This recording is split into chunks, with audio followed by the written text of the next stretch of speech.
Putting filler over bare metal. Don't do it. There's a lot of reasons not to do it. There's constant arguments on the internet about putting filler over bare metal versus putting filler over epoxy. In the collision world, we put filler on bare metal because they're trying to get those cars out the door, and the recommendation of most filler companies is to put it on the bare metal. And there's nothing in filler that is has rust inhibitors or is sealing that metal at all. There's no metal protection as far as corrosion protection. Filler has none. Basically all you're doing is covering the metal. It would be just like putting a 2K urethane primer over, or a spray poly over the bare metal. So we use epoxy over the bare metal because epoxy is the only ingredient in an entire paint system that is not breathable. Everything else is a polyester or a urethane, and those are breathable products. They will wick moisture in on a humid day and they'll breathe it out on a dry day, and that's just the nature of the beast. Filler is a polyester. It's basically spray poly is sprayable filler. It's activated by peroxide, which will rust metal. It's an oxidizer, peroxide. So spray polys and filler, never over bare metal. Always epoxy your bare metal first. 30 minutes after you strip this metal, it doesn't matter if it's not humid and all that, 30 minutes after you strip this metal, there is micro rust forming on the surface. If you took a microscope after 30 minutes, you could see tiny bits of rust. And that is where the rust inhibitors and the corrosion protection properties of the epoxy come into play again, is they will neutralize that micro rust. That's what they're designed to do, is protect the metal, and any micro rust that you can't see, which is definitely there, it is designed to lock that down. So the filler that we like to use here is 3M Platinum Select. We like it, how it spreads, we like how it sands. It's a good filler.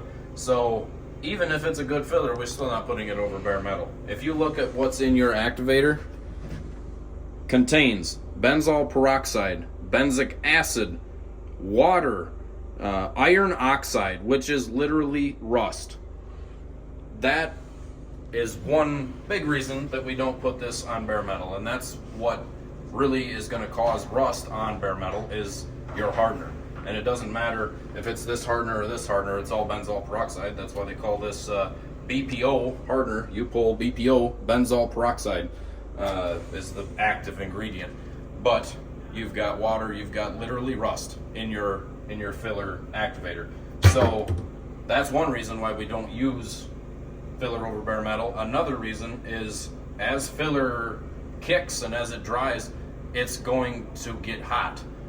The more hardener you put in it, the hotter it's going to get, and the stiffer it's going to get, the harder it's going to get.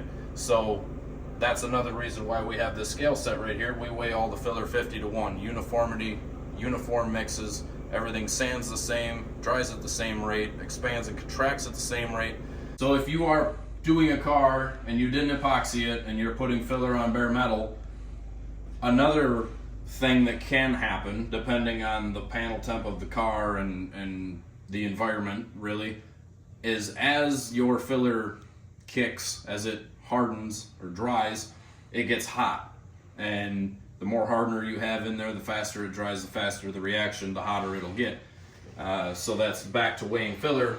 But if you're putting that over bare metal, say this metal is 60 degrees panel temp, and you're putting that over top of that bare metal, your filler might be 100, 120 degrees as it's drying. That temperature change can actually cause condensation between the filler and the metal, and which is going to equal rust. So this car here is a prime example of using filler over bare metal, and the whole process, I'll say, not quite done correctly as far as restoration goes. So this is a 29 Dodge. This car's been done for a few years. He brought it in because he had some blistering going on in this rear panel here, And after we dug into it a little bit, you can see the rust. This is filler over bare metal, and you can see everywhere that I didn't quite hit it, it's rusty. And if you look right down in there, see that rust is under the filler. It's actually lifting that filler, and that's why he was getting blisters, is it's rust blisters. And it may not do this right away. It might take 3 years in this case. It might take 10. It might take 15. It depends on how well the metal was prepped and all of that. But in a nutshell, if you put filler over bare metal, it will rust eventually. You see a lot of videos of, people scraping big chunks of filler off of cars, and under all of them is rust. Long story short, use epoxy. Put epoxy over your metal, let it dry, let it cure, then do your filler work.